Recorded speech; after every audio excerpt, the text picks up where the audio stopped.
kurang bersemangat. Shalom. Boleh sebelum kita mulai ibadah kita salam kanan kiri, kita ucapkan selamat Natal. Kita sapa dulu kanan kiri kita ya, untuk kita menambah sukacita kita beribadah pada pagi hari ini. Amin.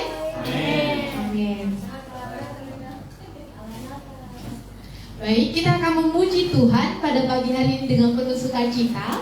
Kita akan mengangkat pujian yang mengatakan alam raya berkumandang.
Aku hendak memuji Tuhan pada segala waktu, puji-pujian kepadanya tetap di dalam mulutku, karena Tuhan jiwaku bermegah.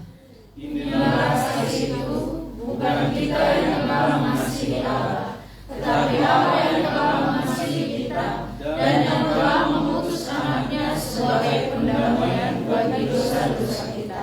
Saudara-saudaraku yang terkasih, jikalau Allah sedemikian mengasihi kita, maka haruslah kita juga saling mengasihi. Karena begitu besar kasih Allah akan dunia ini, sehingga Ia telah mengaruniakan anaknya yang tunggal, supaya setiap orang yang percaya kepadanya tidak binasa, melainkan beroleh hidup yang kekal. Hari ini telah lahir bagimu juru selamat, yaitu Kristus Tuhan di kota Daud. Dan inilah tandanya bagimu, kamu akan menjumpai seorang bayi dibungkus dalam mimpi dan terbaring di dalam palungan. Kemuliaan bagi Allah di tempat yang maha tinggi, dan damai sejahtera di bumi di antara manusia yang berkenan kepadanya. Pertolongan kepada kita adalah di dalam ibadah Natal ini datang dari Tuhan Allah yang menciptakan langit, bumi, serta segala isinya, dan mengutus firman-Nya menjadi manusia dan berdiam di antara kita. Turunlah kiranya atas kita sekalian anugerah dari Allah, Bapa, Anak, dan Roh Kudus. Amin. Kita akan kembali memuji Tuhan. Kita mau menyambut Tuhan yang sudah lahir ke dunia dengan penuh sukacita. Kita akan bersama-sama menyanyikan pujian Dia lahir untuk kami.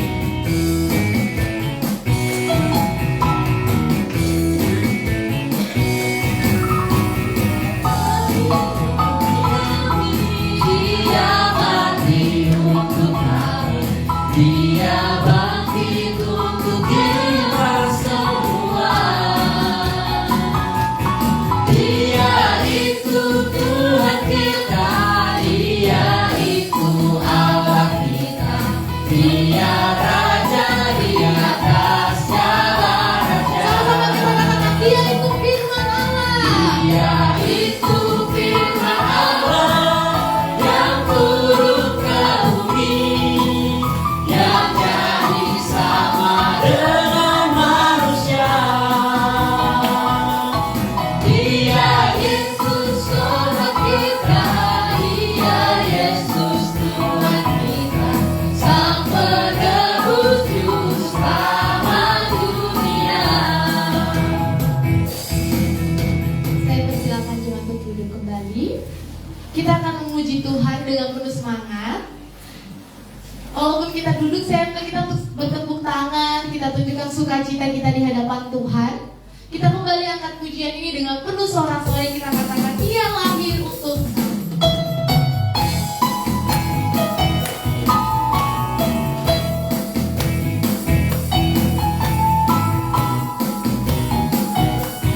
Dia lahir untuk kita, Dia mati untuk kita, Dia bangkit untuk kita semua. siapa Dia? Dia itu Tuhan kita, Dia itu Allah kita, Dia Raja di atas segala raja. Dia itu firman Allah. Dia itu firman Allah yang turun ke bumi, yang jadi sama dengan manusia. Dia Yesus Tuhan kita, Dia Yesus Tuhan kita, Sang Penebus juru selamat dunia. Kita lanjut dengan nyanyi glory bagi Sang Raja. Nyanyi glory, glory, glory bagi Sang Raja. Oh nyanyi glory, glory, glory bagi Sang Raja. Nyanyi glory, glory, glory bagi Sang Raja. Mari rayakan dan nyanyi. Mari serukan. Mari serukan, hei hei, serukan, hei hei, bahwa Yesuslah Raja.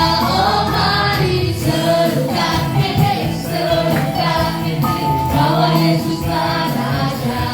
Mari serukan, hei hei, serukan, hei hei, bahwa Yesuslah Raja. Mari rayakan dan nyanyi. Saya undang kembali kita untuk bangkit berdiri. Bersama-sama kita akan bersaut-sautan baca litani Natal.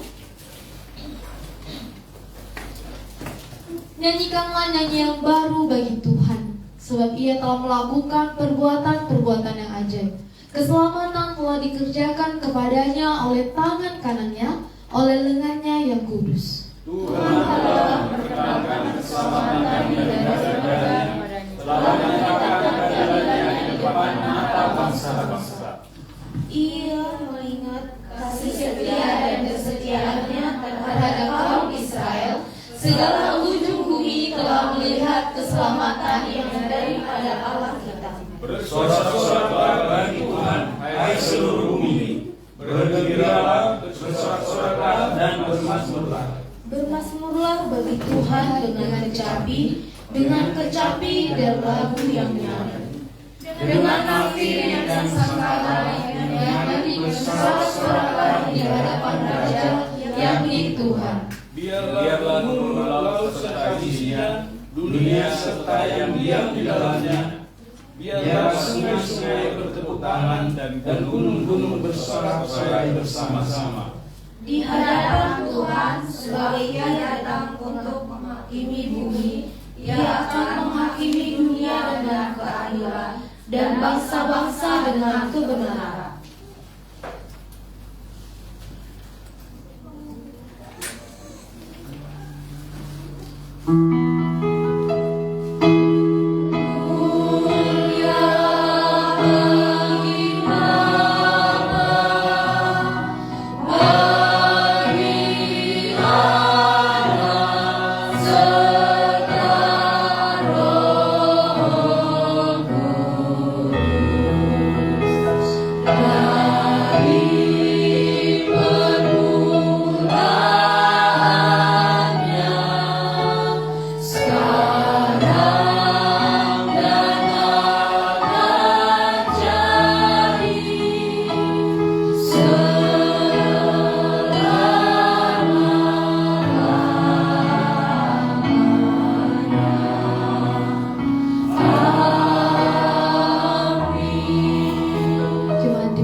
Kita akan kembali bersama-sama membaca perdamaian.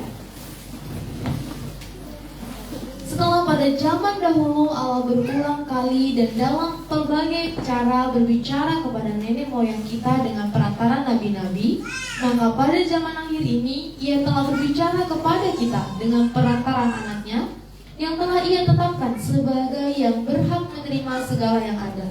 Oleh Dia Allah telah menjadikan alam semesta.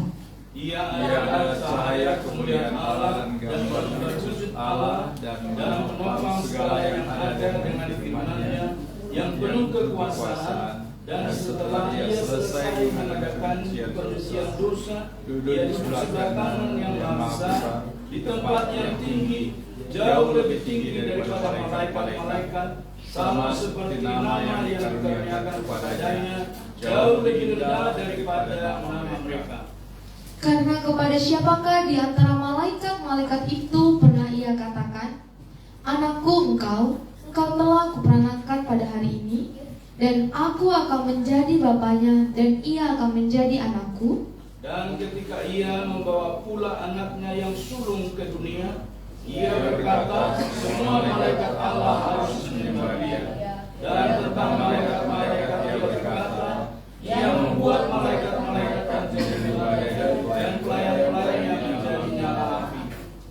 Tetapi tentang anaknya berkata, "Tak kamu ya Allah, tetap untuk dan selamanya, dan tongkat kerajaanmu adalah tongkat kebenaran. Engkau mencari keadilan dengan membenci kefasikan. Sebab itu Allahmu telah mengurapi engkau dengan minyak sebagai tanda kesukaan, melebihi teman-teman sekutumu." Dan karena ya Tuhan, Engkau telah meletakkan dasar bumi, dan langit adalah buatan tanganmu.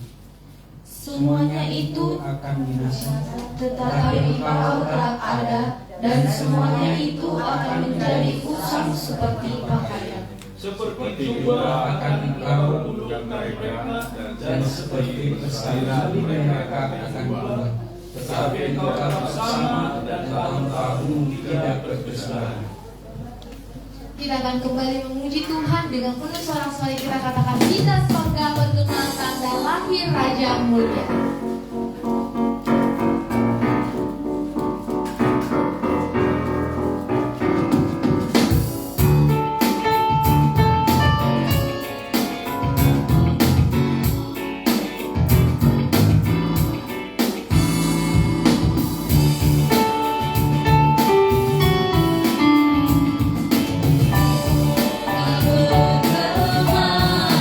Lahir Raja mulia.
tetapi kita nyata kemurahan Allah, Juru Selamat kita dan kasih-Nya kepada manusia.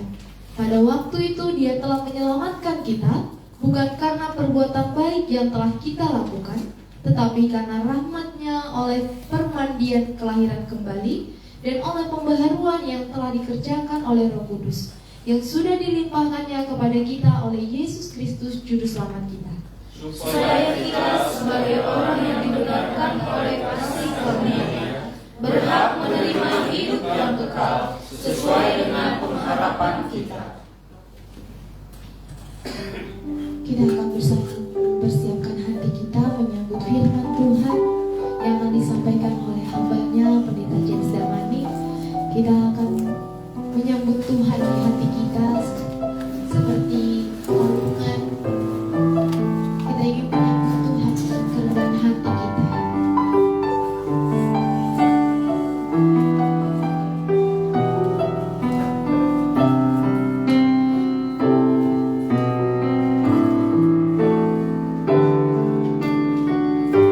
Bersama-sama kami berkatakan, seperti palungan batu, layakkanlah hati kami. Seperti palungan, layakkanlah hatiku menyambutmu Tuhan. Seperti emas menyanggamu, biar hidupku bergerak padamu. Kita bawa lagi pujian ini, kita katakan seperti palungan. Seperti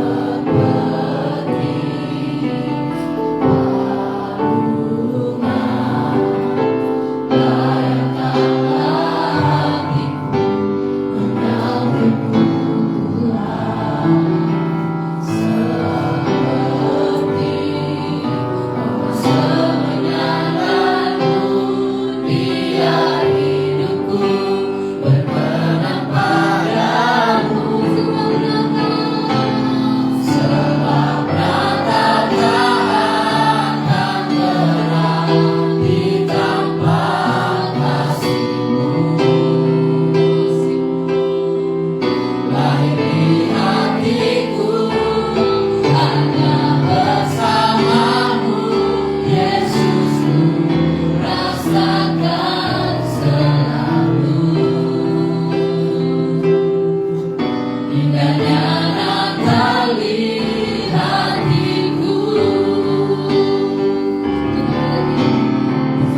Indahnya Natal di hati sebab kata takkan pernah ditambah kasih-Mu. Lahir di hatiku hanya bersamamu, Yesusku, rasakan selalu. Indahnya Natal di hatiku, indahnya Natal di hatiku, Indahnya Tuhan Natal di hatiku. indahnya Natal di hatiku.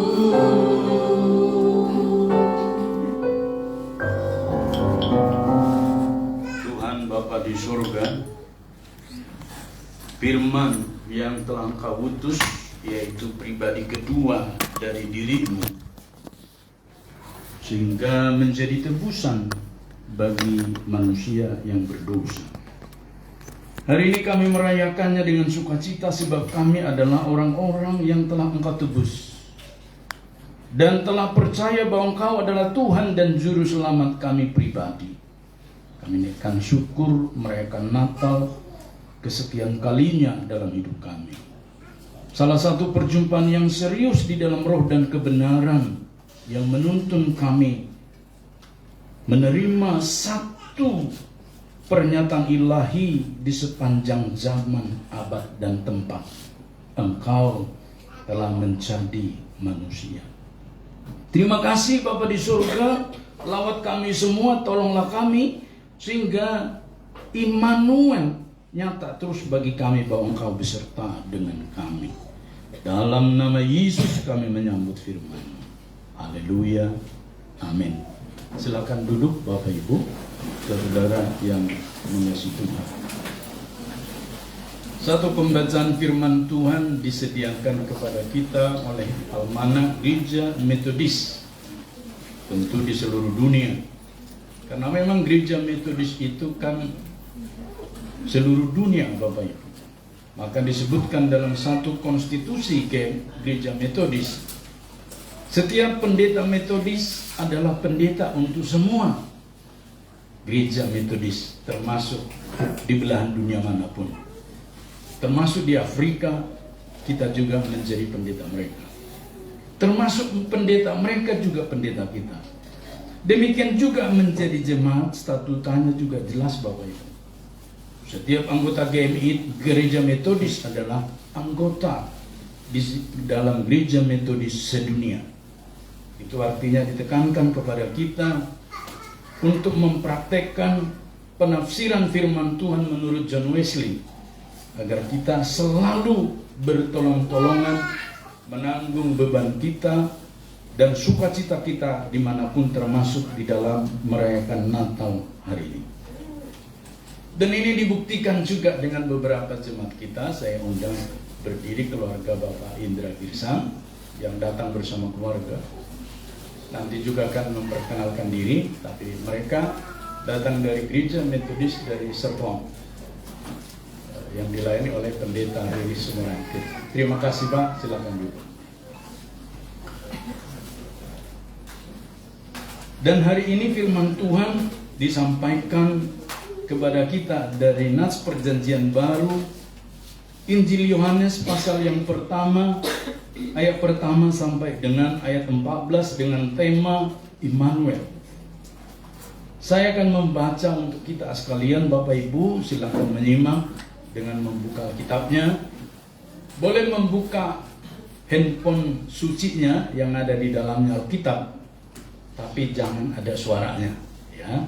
Jangan ada suara HP itu. Boleh dibuka, tapi itu terjemahan tahun 74, terjemahan pertama. Terjemahan baru tahun 74, karena yang terbaru tahun 2023, yang kedua ini belum masuk ke sistem digital, jadi masih hanya dalam bentuk cetak. Tapi saya akan membaca yang dalam bentuk cetak Bapak Ibu, sekalipun nanti ada beberapa perbedaan kata-kata, karena ini disesuaikan dengan situasi milenial. situasi Gen Z dan tentu generasi Alpha yang akan datang, supaya sesuai dengan kaidah bahasa Indonesia yang disempurnakan.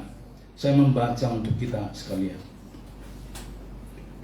Injil Yohanes pasal 1 ayat 1 sampai dengan ayat yang ke-14, demikian firman Tuhan.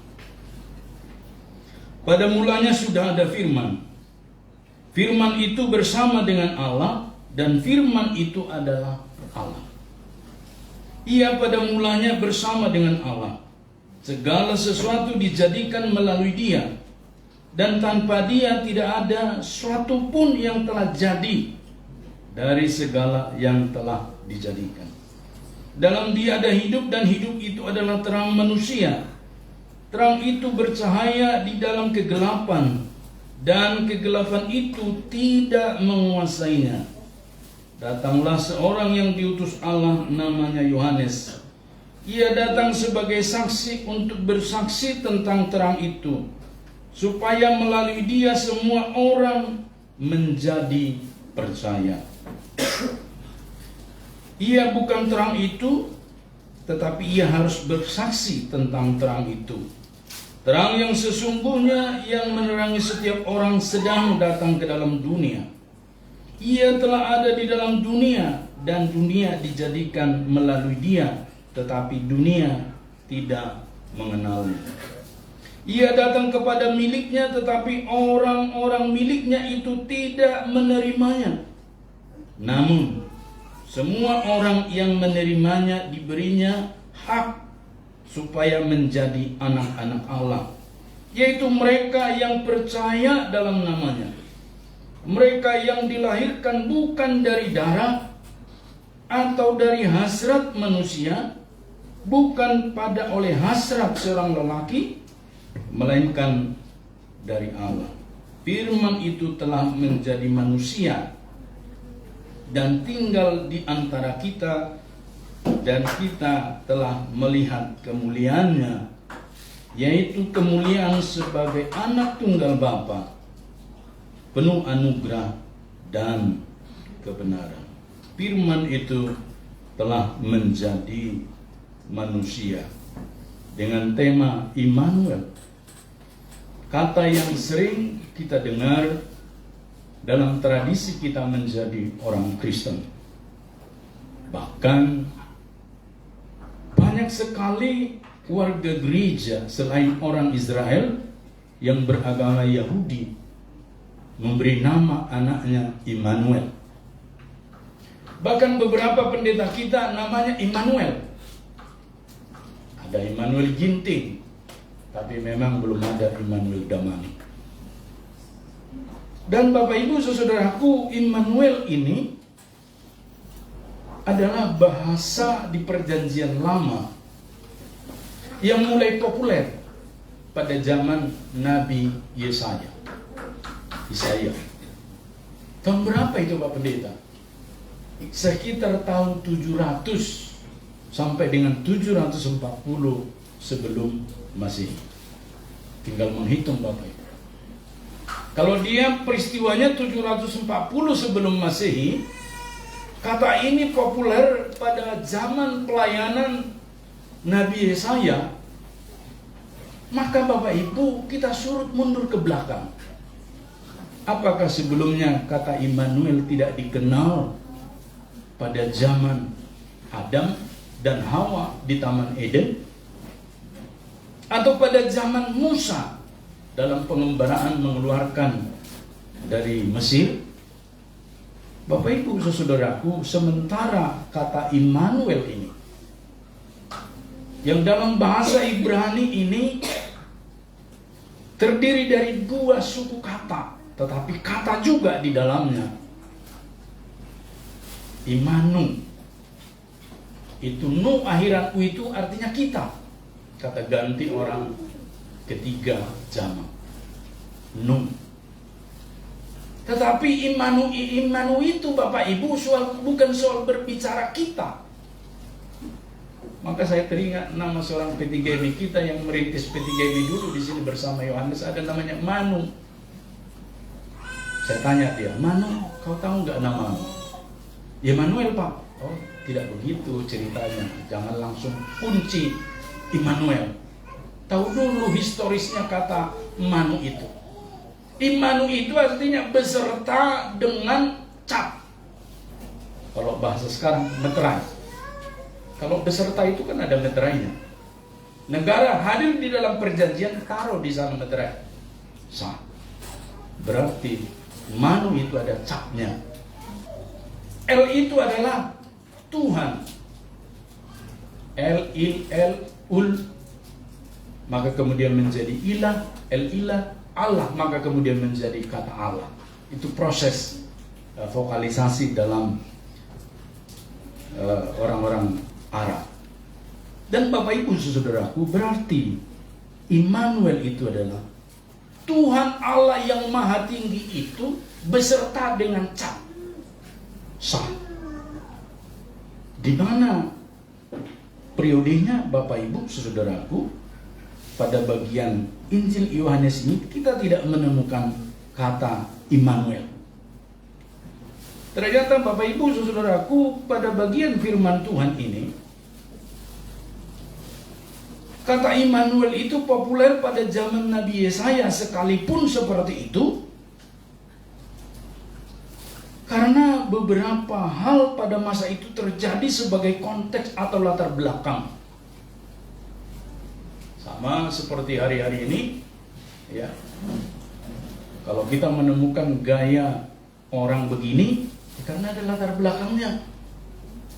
Misalnya anak-anak muda sekarang celananya dibuat kuncup pas di kakinya. Ya, sekalipun kadang-kadang lucu juga. Wong kakinya kecil, ya celananya makin kecil. Kelihatan bentuk kakinya kayak kaki kambing gitu ya. Kalau yang besar ya gak lucu lagi Bapak Ibu. Tetapi itulah konteks keadaan di mana kita hidup.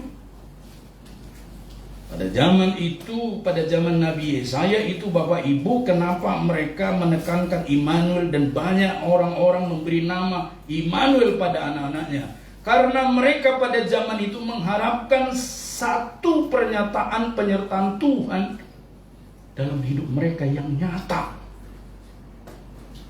Karena mereka sedang dipersiapkan dalam menghadapi penyembahan berhala. Raja-raja yang memerintah pada masa itu Bapak Ibu yang paling terkenal adalah Raja Ahaz. Kita tahu kan pada masa Raja Ahaz ada raja yang menyabot kebun Nabot. Lucu ya, menyabot kebun Nabot. Kebun itu disabot oleh seorang raja. Dengan power seorang raja, dia mau ambil tapi tidak dikasih. Akhirnya melalui rekayasa istrinya yang tidak percaya Tuhan, dia ambil dengan cara yang tidak elegan, melanggar kemanusiaan. Maka Raja Ahaz itu terkenal. Dan Bapak Ibu saudaraku, pada zaman itulah Nabi Yesaya melayani Tuhan dan melayani umat. Yesaya adalah nabi dari Judea yang hidup pada masa Uzia, Yotam, Ahaz, Hizkia dan seterusnya Bapak Ibu. Sekitar tahun 700 sebelum Masehi. Nah, yang menarik Bapak Ibu saudaraku, sekalipun bangsa Israel dalam pengharapan mereka penyertaan Tuhan itu nyata dan memberikan nama-nama, baik nama tempat diberi nama Immanuel, memberi nama anak dan seterusnya, begitulah pengharapan mereka. Tetapi yang menarik pada bagian ini Bapak Ibu saudaraku, kehidupan mereka tidak berubah. Dan puncaknya bangsa Israel dibuang ke Babel. Ini kan satu dilema. Bagaimana mungkin kita yang berharap pada Tuhan, bagaimana mungkin kita yang berseru pada Tuhan, yang menghadirkan Tuhan siang dan malam, lalu kemudian yang kita inginkan tidak terwujud atau tercapai. Jadi kalau ada hari-hari ini Bapak Ibu jemaat, mahasiswa Saya kan sudah berseru-seru siang dan malam. Dalam setiap mata kuliah ini pun sudah saya hadirkan Tuhan Yesus. Dalam pekerjaan saya pun sudah saya hadirkan Tuhan Yesus. Bersama dengan saya, saya pendeta kok sakit gula. Kan lucu rasanya. Gula Pak Pendeta tinggi. Bapak Ibu saudaraku, ini merupakan koreksi kepada kita. Seperti koreksi pada zaman Nabi Yesaya itu. Mengapa Immanuel itu begitu penting? Sebab di hadapan Tuhan Bapak Ibu saudaraku bukanlah hasil akhir yang sangat penting. Saya ulangi. Bukan hasil akhirnya yang teramat penting. Tapi Tuhan menghargai proses. Ya tentu dengan saya gulanya tinggi, berproses Bapak Ibu. Saya kan takut gula saya tinggi, maka saya lemlah mulut saya. Pengen rasanya kalau makan rendang itu nambah 2 kali nasi. Ya saya rem sedikit lah. Ingat gula James. Oh iya, haleluya, puji Tuhan. Ada positifnya toh? Coba kalau tidak ada positifnya, saya gas terus sesuai selera. Maka masuk ke jurang juga mobil itu kita tidak peduli. Maka hari-hari ini Bapak Ibu Saudara, kalau ada mahasiswa tersendat-sendat datangnya beasiswa ini, apa kira-kira maksud Tuhan? Maka kita mesti memaknainya dengan cara Tuhan. Berarti supaya kita tekun berdoa. Amin Bapak Ibu. Nah, siapa di antara kita mahasiswa-mahasiswa ini kalau beasiswanya tidak datang, dia malah santai saja dan dia tidak peduli? Harusnya kan makin seperti istilah orang Indonesia Timur, tikam lutut. Bukan lututnya ditikam-tikam, tapi berlutut. Tahu Bapak Ibu tikam lutut? Memakai lututnya. Kita sudah banyak memakai segala hal dengan otot kita, dengan kecerdasan kita. Tapi ada sesuatu kecerdasan yang dipakai hari-hari ini disebut dengan kecerdasan spiritual quotation, kecerdasan rohani. Banyak hal kita mesti praktekkan dengan cara-cara itu Bapak Ibu, dan itulah message pesannya pada zaman Nabi Yesaya itu. Hai umat Israel, dengarlah, pakailah spiritual formation, pakailah formasi rohanimu memaknai yang terjadi. Maka sebenarnya kalau mereka mengingat perkataan nubuatan dari Nabi Yeremia yang sezaman dengan Nabi Yesaya, kan disebut kau harus dibuang. Kan lucu bagi kita zaman hidup sekarang ini. Kok kita mesti mengalami ini, kata Tuhan? Tuhan apa ini? Kok saya mengalami penderitaan yang teramat berat ini? Enggak benar nih Tuhan. Buktinya orang lain yang ibadah di gedung-gedung sana, di hotel-hotel, hanya haleluya, haleluya, sebentar lagi kantaunya lancar, angpaunya lancar, bisnisnya lancar. Bapak Ibu mengukur Tuhan bukanlah dengan kantau keberuntungan, bukanlah dengan angpau, bukanlah dengan ukuran uang, bukan. Itulah message yang mau disampaikan kepada bangsa Israel melalui Yesaya. Dibuang nggak bangsa Israel itu? Dibuang Bapak Ibu, 40 tahun. Satu periode zaman manusia 40 tahun Bapak Ibu. Satu generasi. Dan Bapak Ibu saudaraku, ketika memaknai ini, maka orang-orang yang bisa memaknai itulah yang mengatakan haleluya, praise the Lord. Baik tidak baik Tuhan itu tetap baik. Amin. Hanya orang yang seperti itu. Kalau dia fokus tadi soal mengikut Tuhan harus makmur, maka ketika tidak makmur dia akan balik kanan. Tapi bagi mereka yang tahu itu, mereka tetap bersukacita mengikut Tuhan.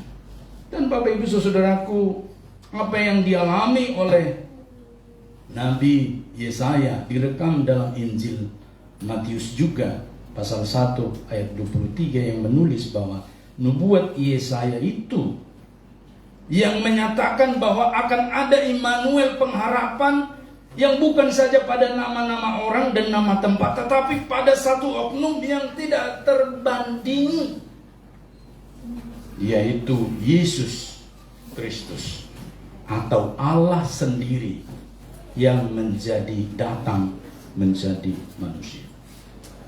Bapak Ibu Saudaraku yang mengasihi Tuhan, Immanuel itu tidak sekedar namanya Immanuel Ginting, tidak sekedar nama tempat Immanuel seperti tempat kita hari ini, Immanuel. Tapi di dalam Immanuel ini mesti kita maknai, Bapak Ibu Saudaraku, di sini telah lahir pembebas, di sini telah lahir Mesias, di sini telah lahir apa yang disebutkan dalam nubuatan itu. Kelak suatu saat aku akan membalikkan keadaan. Bukankah itu yang dinyatakan Tuhan pada Hawa dan Adam, Bapak Ibu? Dosa itu kan dibalikkan Tuhan, lalu kemudian terjadilah penebusan. Maka Bapak Ibu Saudaraku, pada Injil Yohanes ini, ketika disebutkan pada ayat 14 tadi, Firman itu telah menjadi manusia. Bapak Ibu, bukan pada nama umat Israel itu Immanuel itu, sekalipun diberikan namanya Immanuel. Saya terkesima khotbah tadi malam dan menjadi catatan penting dalam hidup saya. Sekalipun namanya Alkitab, tapi kalau dalam kenyataannya tidak seperti maksud dan tujuan Alkitab, kan jadi kesaksian yang tercoreng. Maka satu suku di NTT itu sulit dimenangkan bagi Tuhan. Karena apa? Dia berkata kepala suku itu, coba cek di lapas-lapas itu ada enggak suku kami terjerat apapun di sana, perkara-perkara hukum. Tapi ternyata di lapas itu kalau dijejerkan dari Kejadian sampai Wahyu semua ada di situ. Maka menjadi satu kebanggaan kadang-kadang di lapas-lapas itu didirikan gereja ekumene.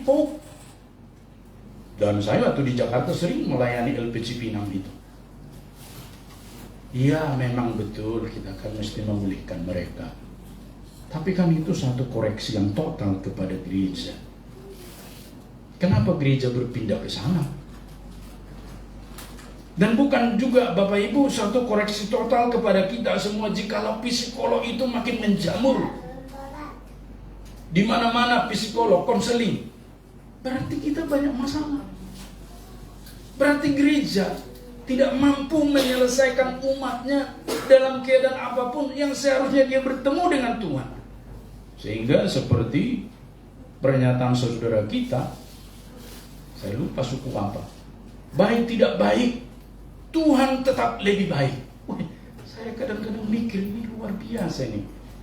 Baik, ya kan biasanya kalau baik Bapak Ibu, coba lebih gampang mana kita memuji dan beribadah kalau baik keadaan kita?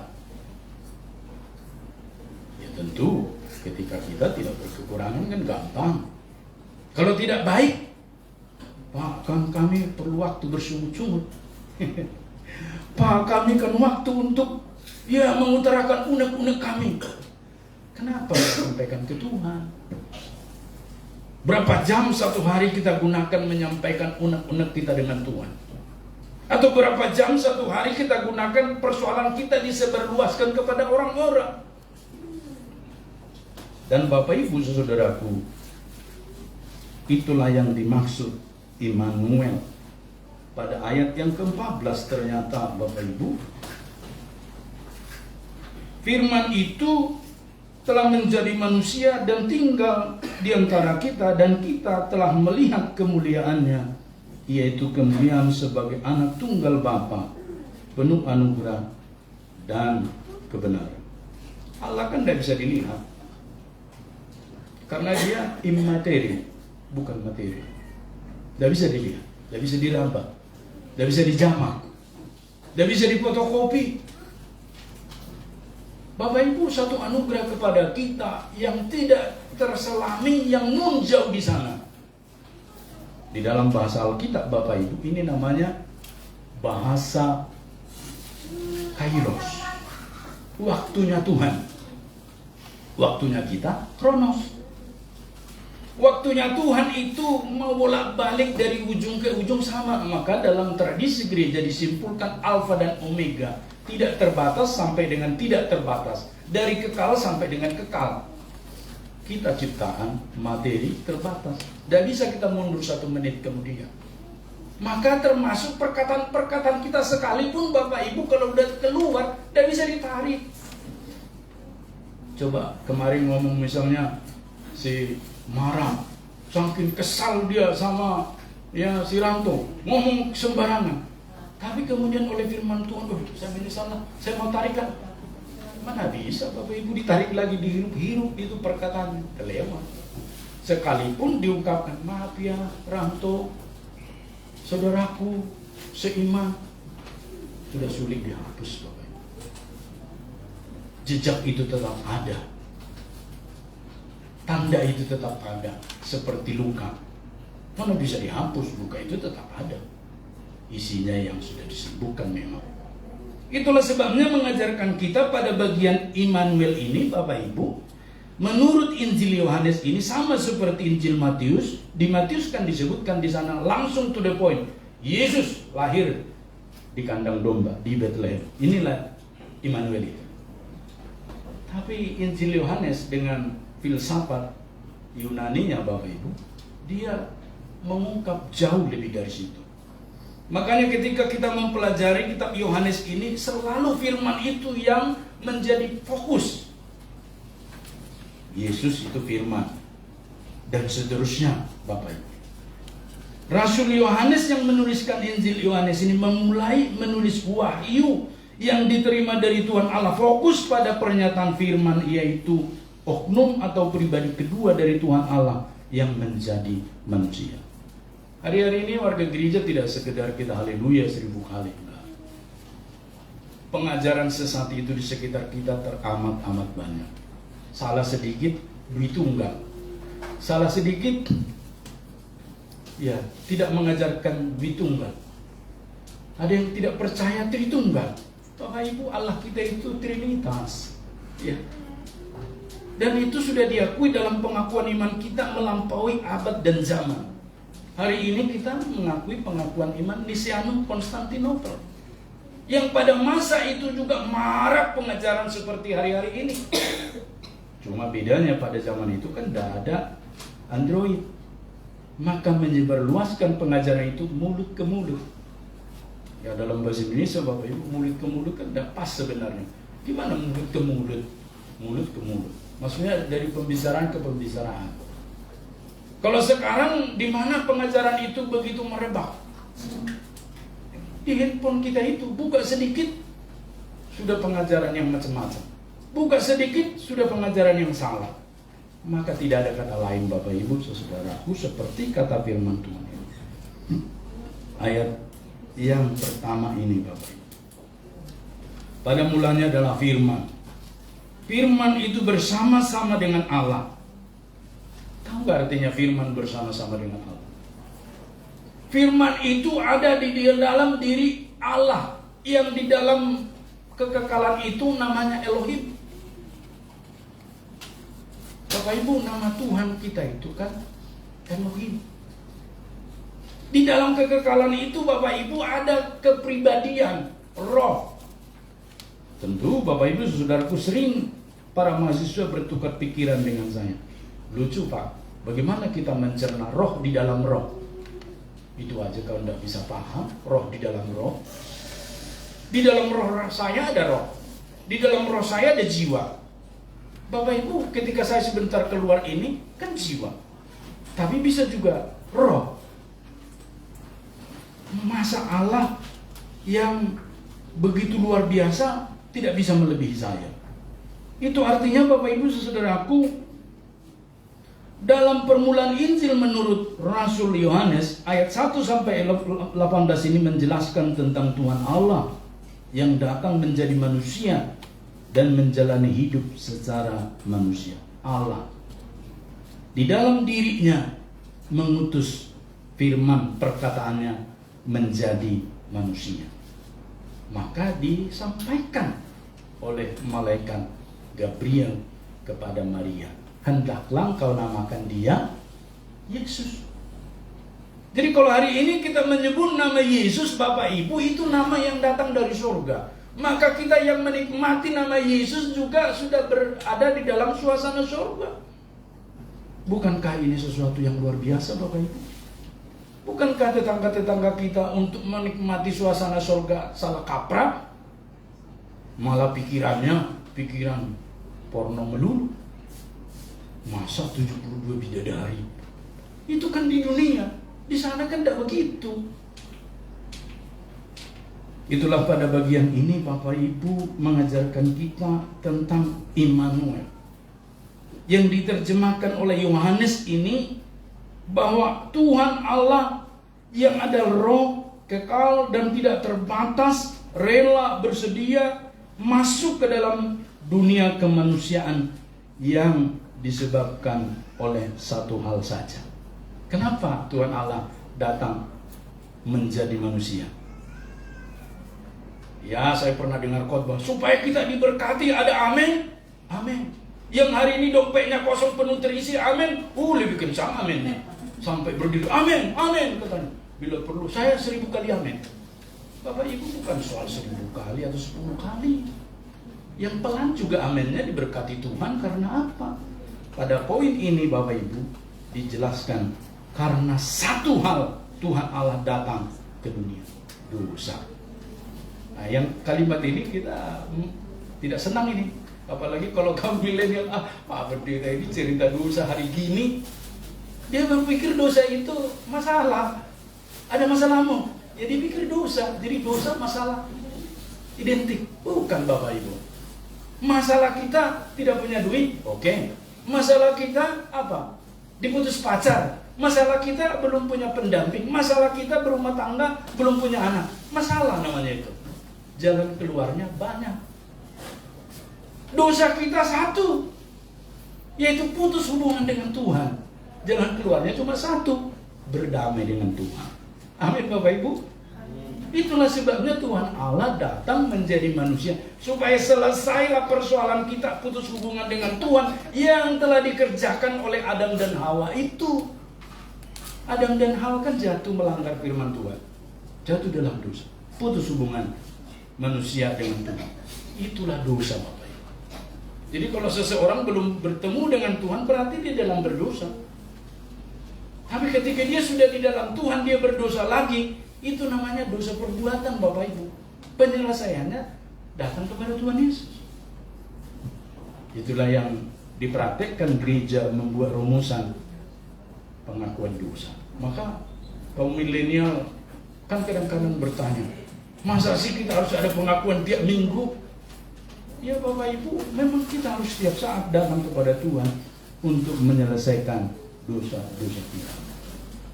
Adam dan Hawa manusia pertama telah jatuh ke dalam dosa, maka semua keturunannya berada di dalam keberdosaan.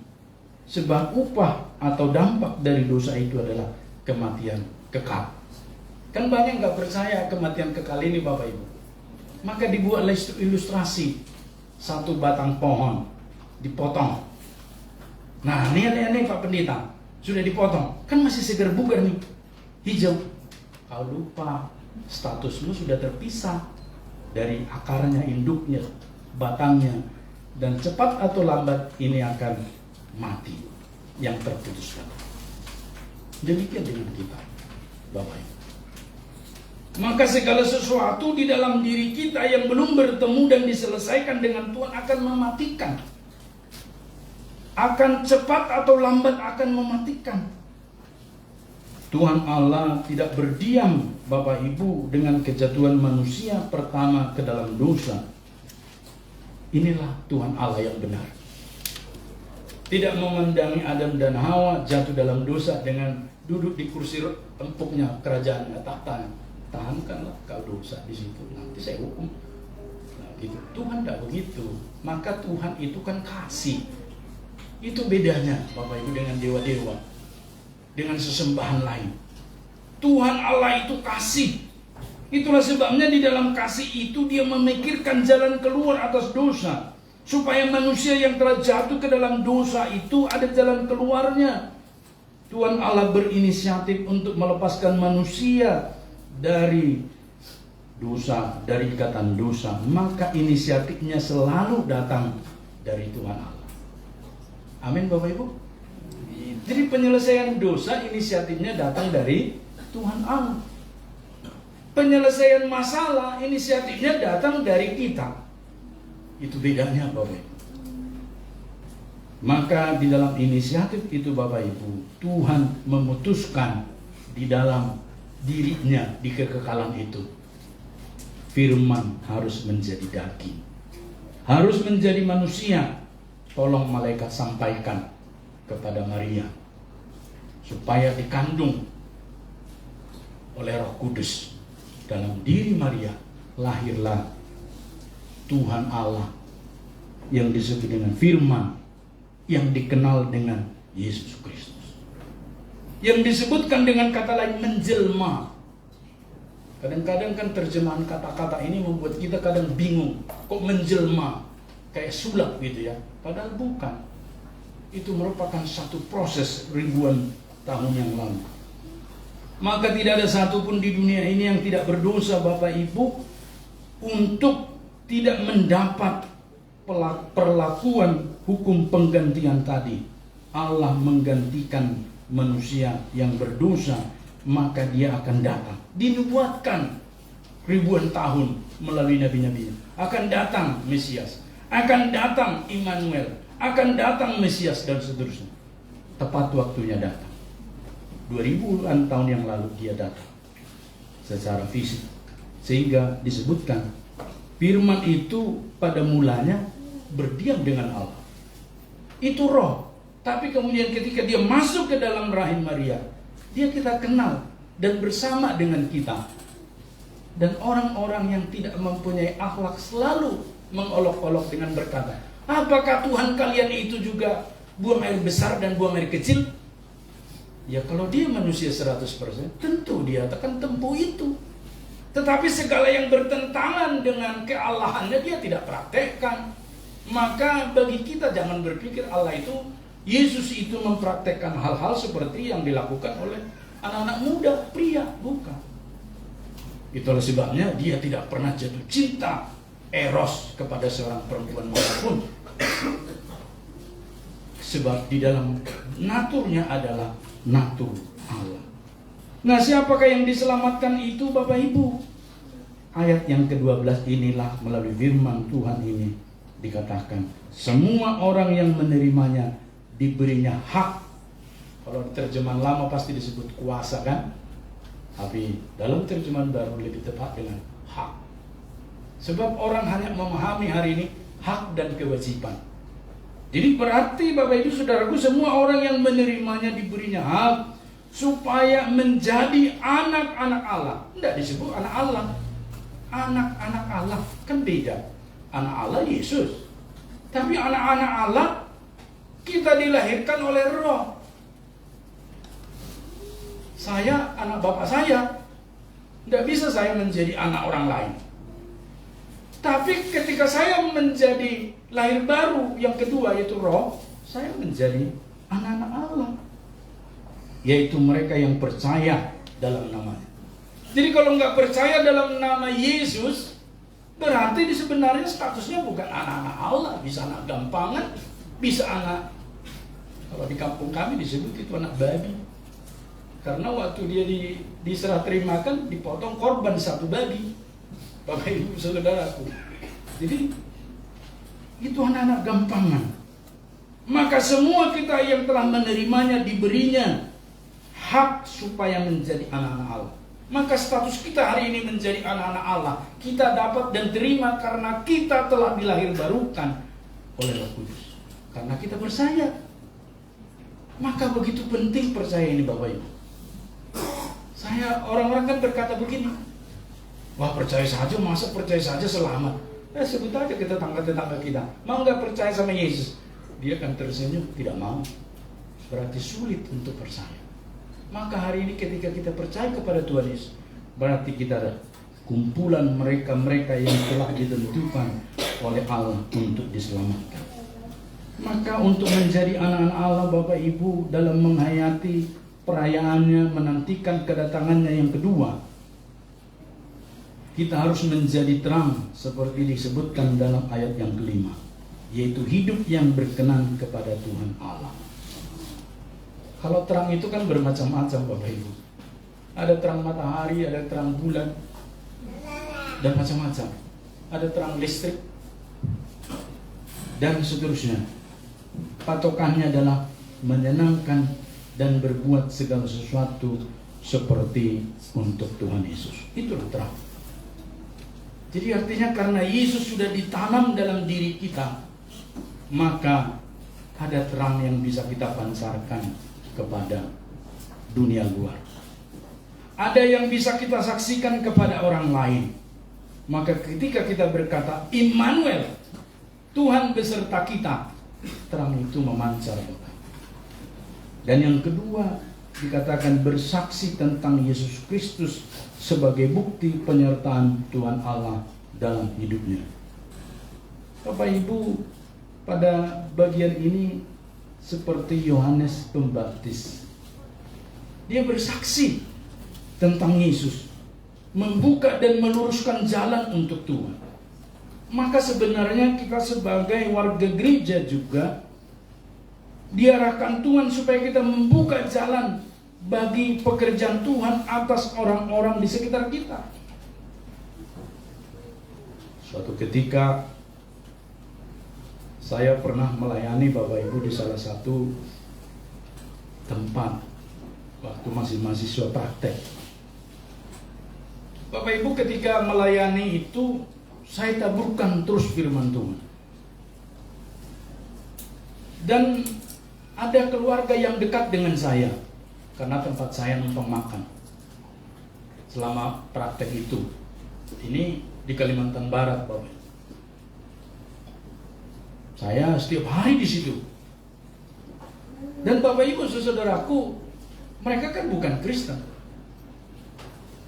Dan yang menarik Bapak Ibu, saya selalu datang ke rumah itu selalu bawa Alkitab. Saya baca-baca Alkitab sebelum dihidangkan atau diundang makan malam. Kan saya bayar makannya di situ. Lalu Bapak Ibu, saya selalu baca Alkitab. Dan sering Alkitab saya itu ketinggalan di rumah itu. Anak-anaknya tahu baca tulis. Hingga selesai praktek 1 tahun, saya kembali ke kampus, wisuda dan seterusnya, melayani di gereja. Dan suatu ketika bertemu kembali dan menggugat saya. Sekarang sudah pendeta ya Cuantau? Sudah. Wah, Cuantau ini kebangetan. Kenapa? Apakah waktu saya mahasiswa praktek saya kurang bayar uang makan saya? Atau kurang ini dan itu? Dalam hati saya mengomel. Apa kata ibu itu? Dibuka tasnya, dikeluarkan dalam tasnya Alkitab saya yang ketinggalan itu. Dan dia berkata, Bapak Ibu, ini saya temukan. Contoh Injil maksudnya. Saya temukan Alkitab ini setelah contoh pergi ke Jakarta. Sekian lama terselip di situ. Ya terima kasih, saya bilang. Bukan soal terima kasih, kata dia dengan raut muka yang kesal. Ternyata tidak fair, contoh. Tidak jujur katanya. Wah, saya kan kalau hamba Tuhan disebut tidak jujur kan malu saya. Beritakan ke orang-orang, ke tetangga-tetangga, ke desa-desa lain. Tapi ke kami yang tempat, contoh makan, minum, tidak ceritakan. Apa yang tidak saya ceritain dalam hati? Kan belum bisa saya rangkai antara kitab yang ditemukan. Ternyata dia sudah bertemu firman yang menjadi daging, Yesus itu. Ternyata ada Tuhan Yesus. Dia sampaikan ke kami sumber segala sesuatunya. Bapak Ibu, itulah kesalahan saya. Saya berpikir kan dia bukan orang Kristen. Jadi tidak pernah saya ajak berdoa waktu mahasiswa praktek itu. Tidak pernah saya bukakan Alkitab, padahal sebenarnya dia butuh.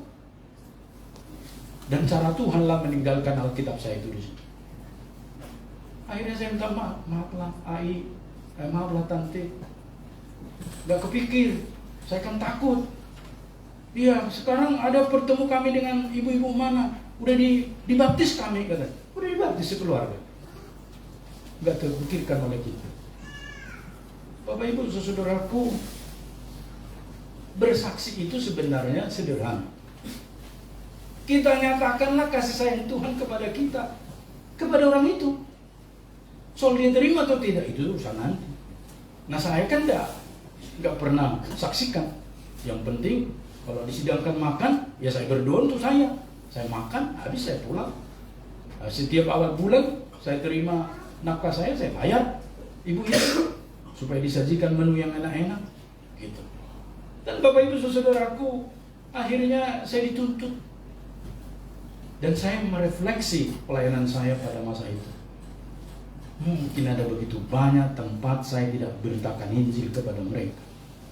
Mungkin saya layani, saya ladeni, saya bayarin mereka makan minum. Kalau ketemu di warung dimanapun. Tapi kenapa harta terbesar itu saya simpan-simpan saja? Yesus itu. Yang adalah Immanuel itu. Pelitnya minta ampun saya ini. Kok Immanuel itu saya simpan sendiri? Bapak Ibu saudaraku yang mengasihi Tuhan, harta terbesar telah Tuhan berikan kepada kita. Amin.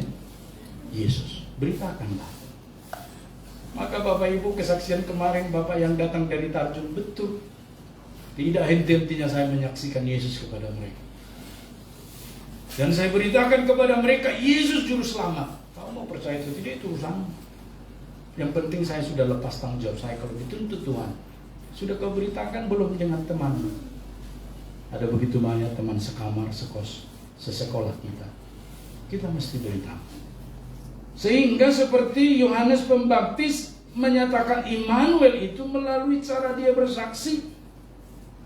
Peduli dengan keselamatan kekal diri sendiri dan orang lain. Peduli. Dan yang ketiga, menjadi anak-anak Allah itu berarti berdiam di dalam kekekalan sebagai respon atas anugerah yang diterima setiap orang. Kita kan destinasinya kan udah jelas. Ada di antara kita destinasinya, tujuannya tidak jelas. Pasti ke surga. Kalau ditanya siapapun hari ini, kau kalau mati kemana? Ke surga, pasti. Tapi kalau ditanya, mau sekarang enggak? Ya tunggu dulu. Biar yang lain duluan. Biar yang lansia itu duluan, kata mereka. Padahal kan soal kematian bukan soal lansia tuh. Saya baru dapat kabar dari kampung, bayi-bayi 3 serentak meninggal, tidak tahu penyebabnya. Lah sampai opungnya bilang kakeknya, maunya saya lah dipanggil Tuhan duluan, janganlah cucuku ini, katanya. Ya, itu kan maunya kita. Maunya Tuhan tidak. Maka selagi kita hidup, berita Natal itu beritakan Immanuel. Maka sampaikanlah Allah beserta engkau. Berdiam dalam kekekalan. Artinya membaca dan merenungkan firman yang kekal itu. Ini kan yang kekal Bapak. Perkataan itu yang kekal. Kertasnya di bumi. Jangan terbalik. Ini datang dari surga, turun ke gua tertentu dalam satu kitab. Maka ini benar-benar yang menerima kan buta huruf katanya. Oh, makin diburu banyak orang. Mana ada di sana percetakan? Kan tidak mungkin di sana ada tulis menulis. Orang dunia non materi, Bapak Ibu. Maka Bapak Ibu, ini percetakan di dunia. Ini terjemah cetakan dari provisi oleh Gutenberg, ya, dari Jerman 1500-an Bapak Ibu. Ditemukan mesin cetak, Alkitab nggak lagi disalin tulis tangan. Sekarang mesin cetak. Nah, yang paling lucu Bapak Ibu, terkadang Alkitab kita ini walaupun kita tahu perjuangan proses menjadi Alkitab, kadang orang-orang begitu sepele dengan Alkitab. Ya, kadang-kadang Bapak Ibu, kalau bagi mereka yang menikah, dikasih Alkitab menikah, gambar cincin 2, salib ya, warnanya kuning kecoklatan ya. Saya bertanya pada jemaat-jemaat yang menikah. Kalau di sini kan jemaat yang menikah sedikit ya. Ada Pak Penginjil Syarifar, Pak Pendeta, Bapak leader, siapa lagi yang menikah? Kalau yang lain kan masih menduga-duga seperti apa lah nanti Alkitab menikasa itu dikasih Pak Pendeta. Nggak usah khawatir, tepat waktunya akan diberikan kok. Tapi masalahnya Bapak Ibu, Alkitab itu setiap kali diberikan hanya ada dua alternatifnya. Satu, Alkitab itu utuh dengan sampul-sampul plastiknya ditaruh di lemari, berikut dengan pakaiannya, dan itu lebih banyak, bisa 80%. Sisanya Bapak Ibu, dia kan pindah rumah atau apa, dia tidak tahu di mana. Padahal di Alkitab itu selalu ditulis nasihat firman Tuhan pada saat pernikahan itu. Maka banyak orang bisa hafal, Bapak. Ketika dia misalnya ada masalah dalam pernikahannya, dia baca nasihat firman Tuhan itu pernikahan itu. Wah, ini nasihat firman Tuhan kepada kita waktu pernikahan. Maka dia kembali ingat, saling berlap-lapan lagi dengan pasangannya gitu kan. Tadinya mungkin sudah gimana, sekarang kembali lagi ya mesra-mesraan. Berarti Bapak Ibu, di dalam kekekalan itulah yang diinginkan Tuhan firman ini. Dan di dalam kekekalan, suasana kekekalan itulah kita bisa mengalaminya Bapak Ibu. Seperti pemazmur katakan dalam pujian. Tahu Bapak Ibu, anak muda tahu itu ya? Ku renungkan firman-Mu, sama-sama. Siang dan malam. Betul enggak? Kan ngomongnya tadi siang dan malam. Betul enggak? Ya malam aja enggak sempat. Gimana mau sempat? Orang pulang dari kampus kan kami sudah capek Pak Pendeta. Tapi siangnya ya sibuklah bikin paper, bikin makalah, bikin itu dan seterusnya. Tapi artinya dengan teknologi digital ini kan sudah berpindah ke handphone kita. Dimanapun bisa baca firman Tuhan. Maka sekarang dalam saat teduh metodis kan udah memakai digital, audio, renungan harian keluarga metodis. Apa namanya? Ada yang tahu? Acung tangan, nanti diberi hadiah. Oh, ternyata semua tidak tahu. Sabda kehidupan. Wah, ini harus dievaluasi nih Komisi Pak. Ternyata penjemaatan saat itu tidak sampai ke jemaat, sekalipun dikirim setiap hari. Sabda kehidupan Bapak Ibu. Yang lansia jangan berlindung di balik, oh kami kan tidak bisa membaca selain mata rabun, ini dan itu. Tinggal pencet kok, langsung ngoceh di sana. Sabda kehidupan, Jumat, Sabtu, Senin dan seterusnya, tinggal direnungkan. Oh, sambil nyuci piring pun bisa taruh di situ nyuci. Sambil kita ngobrol-ngobrol pun bisa dengar saat teduh. Berarti Bapak Ibu, sebagai anak-anak Allah yang telah menantikan Immanuel, maka kita harus mengalami kekekalan itu. Amin Bapak Ibu. Kekekalan itu artinya nggak nunggu sampai kita mati baru kekekalan.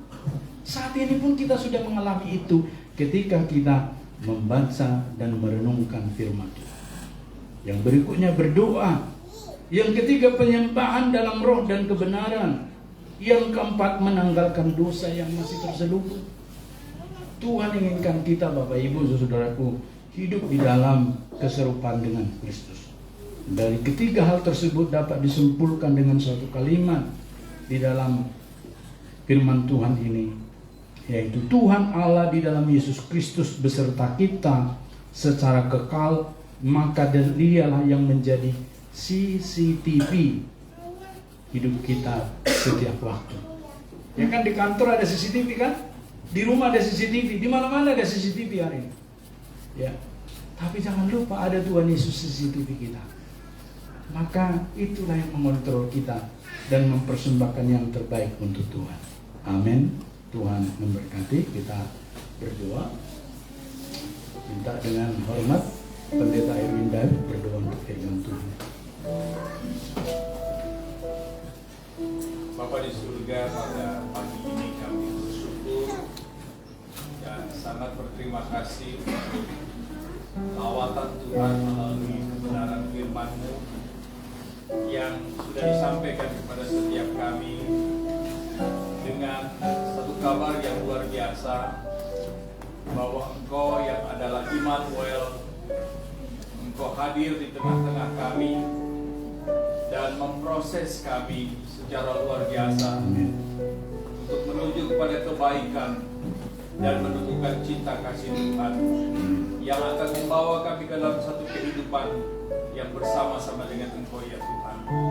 Dan biarlah kebenaran ini mengingatkan kami terus bahwa di dalam hidup kami dengan apapun yang kami alami, kami tidak perlu takut dan khawatir karena Engkau adalah Allah yang Shalom. Amin. Allah yang Immanuel yang senantiasa bersama-sama dengan kami, baik dalam keadaan suka maupun dalam keadaan duka cita ya Tuhan. Terima kasih Bapa di surga, dan biarlah untuk memahami kebenaran ini kami juga dituntut untuk senantiasa belajar dan terus belajar kebenaran firman Tuhan, terus memahami kebenaran firman Tuhan, terus menggali kebenaran firman Tuhan siang dan malam, supaya semakin hari kami boleh semakin disempurnakan ya Tuhan. Terima kasih Bapa di surga, Engkau berkati hamba-Mu Pendeta James Damanik yang sudah berjerih lelah di dalam mempersiapkan firman Tuhan ini. Tuhan terus pakai hamba-Mu ini untuk menjadi saluran berkat bagi jemaat-Mu di tempat ini. Di dalam nama Tuhan Yesus kami berdoa dan bersyukur. Amin. Terima kasih Pak Pendeta.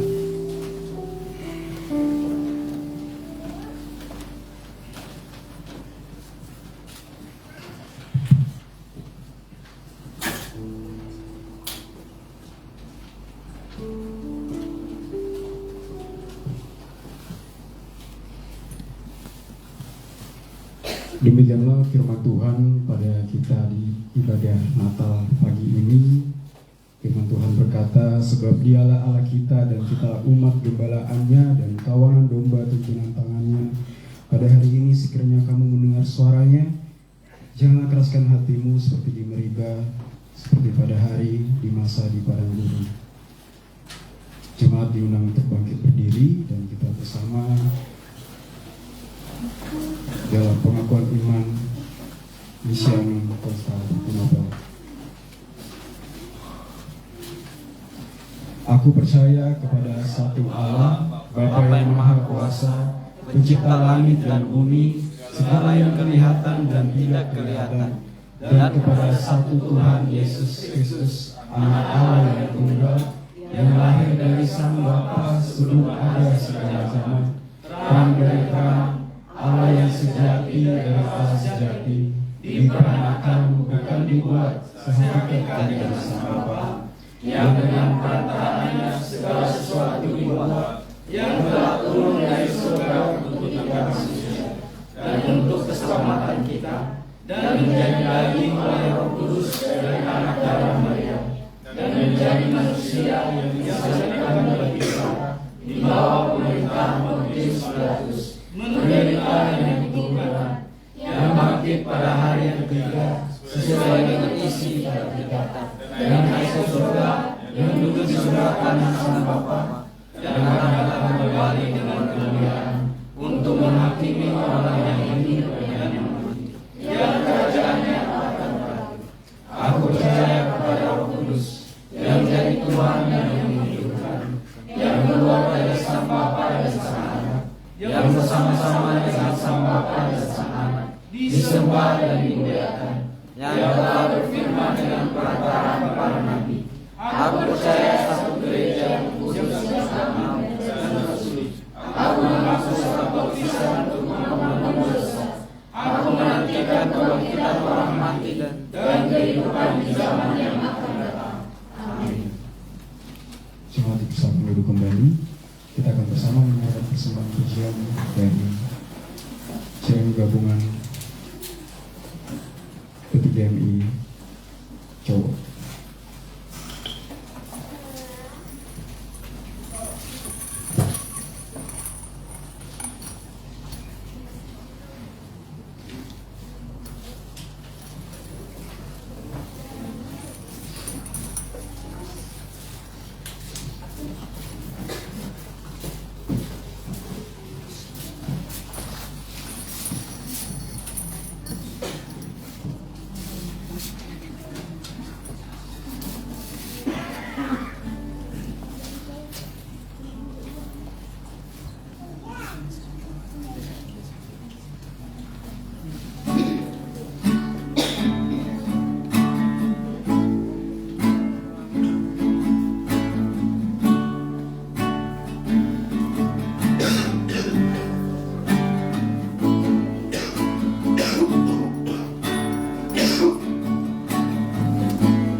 Tuhan Yesus memberkati. Kita akan bersama mengumpulkan persembahan. Firman Tuhan berkata, maka masuklah mereka ke dalam rumah itu dan melihat anak itu bersama Maria ibunya, lalu bersujud menyembah dia. Mereka pun membuka tempat ibadahnya dan mempersembahkan persembahan kepadanya, yaitu emas kemenyan. Sambil mengumpulkan persembahan, kita iringi kirim jemaat 120, hai siarkan itu.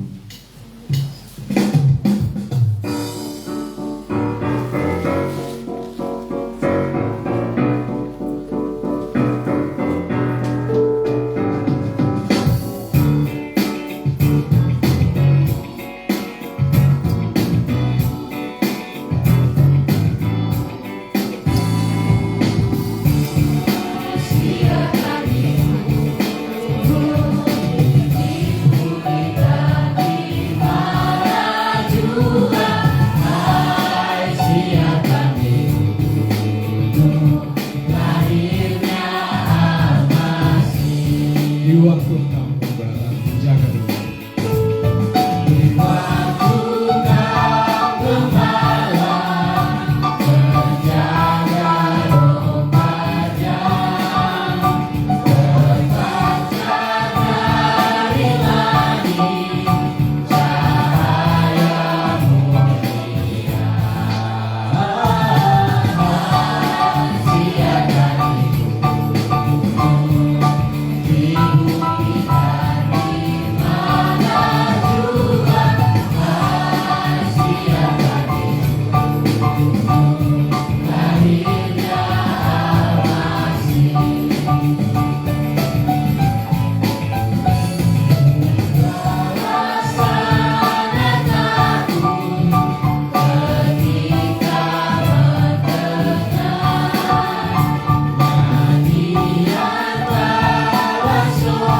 Firman yang telah menjadi daging, menjadi manusia, yang berdiam di antara kami, yang kami hayati keberadaan kami dari Sang Firman itu sendiri.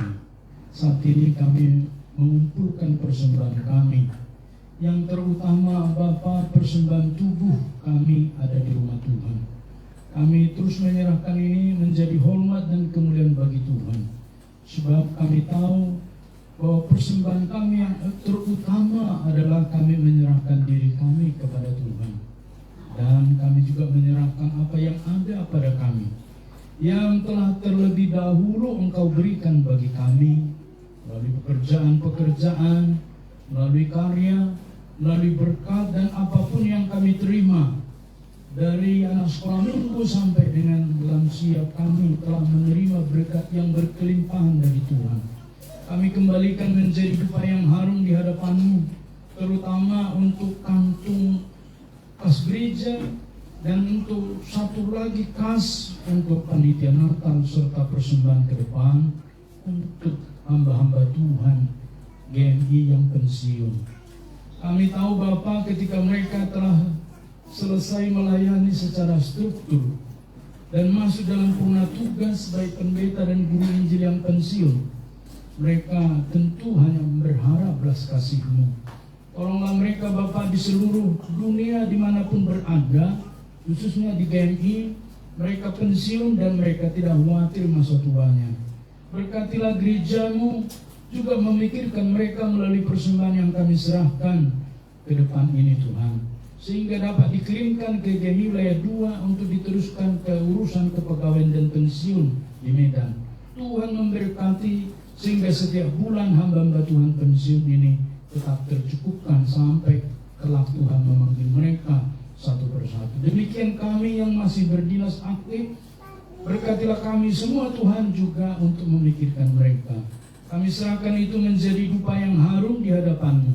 Terimalah persembahan kami ini Bapa, karena kami menyerahkannya hanya di dalam nama anak-Mu Yesus Kristus, Tuhan dan Juru Selamat kami yang hidup. Kami menyerahkan persembahan ini. Amin.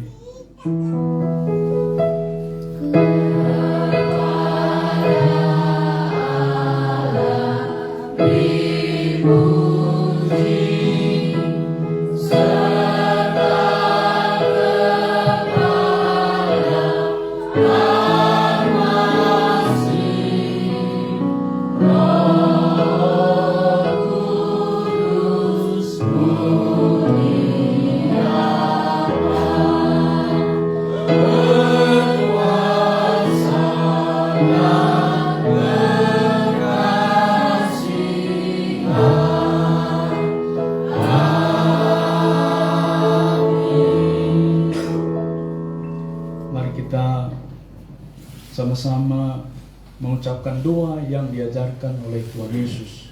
Bapa kami yang di surga, kuduskanlah namamu, datanglah kerajaan-Mu, jadilah kehendakmu di bumi seperti di surga. Berikanlah kami pada hari ini makanan kami yang secukupnya, dan ampunilah kami akan kesalahan kami, seperti kami juga mengampuni yang bersalah kepada kami. Dan janganlah membawa kami ke dalam pencobaan, tetapi lepaskanlah kami daripada yang jahat. Karena Engkau yang punya kerajaan dan kuasa dan kemuliaan sampai selama-lamanya. Amin. Arahkanlah hatimu dan terimalah berkat-Nya.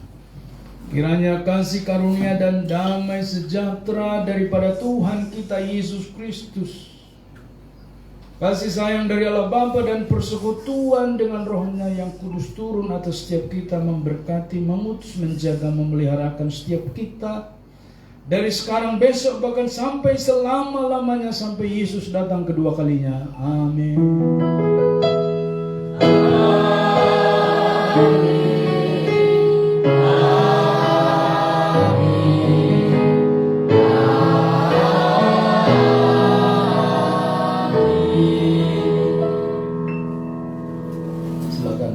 Ibadah kita selesai. Tuhan memberkati.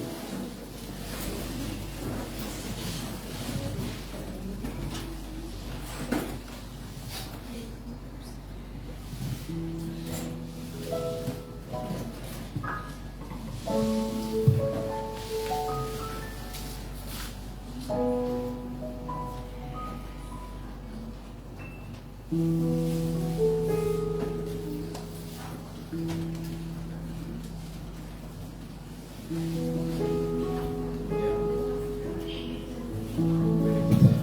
Natal kita pada pagi hari ini, kita bersama-sama Majelis Jemaat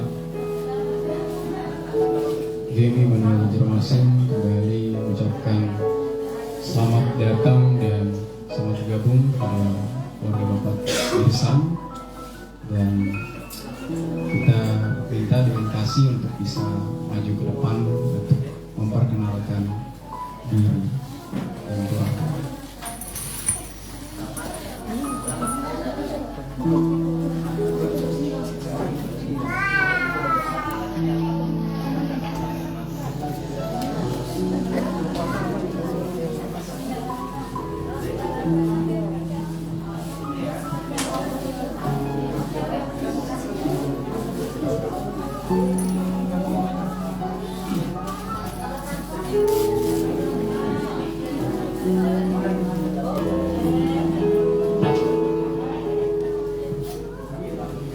Shalom. Shalom. Selamat buat kita semua. Ini di hari Natal kesempatan yang baik ya. Kita bisa ikut beribadah di sini di ibadah Natal tanggal 25 Desember ini. Perkenalkan, saya Indra Gesang. Teman-teman pacar saya Guru Simanjuntak. Ini yang pertama, namanya Guru Perguruan Indonesia. Yang kedua namanya Wesley Tampajon, Wesley aja. Yang ketiga namanya Hasiholan, Wesley Hasiholan. Yang ketiga namanya Halason. Namanya sangat barat sekali. Kami tinggal di Banjarbaru, Bapak Ibu. Berhubung saya pindah tugas per November kemarin. Demikian mungkin perkenalan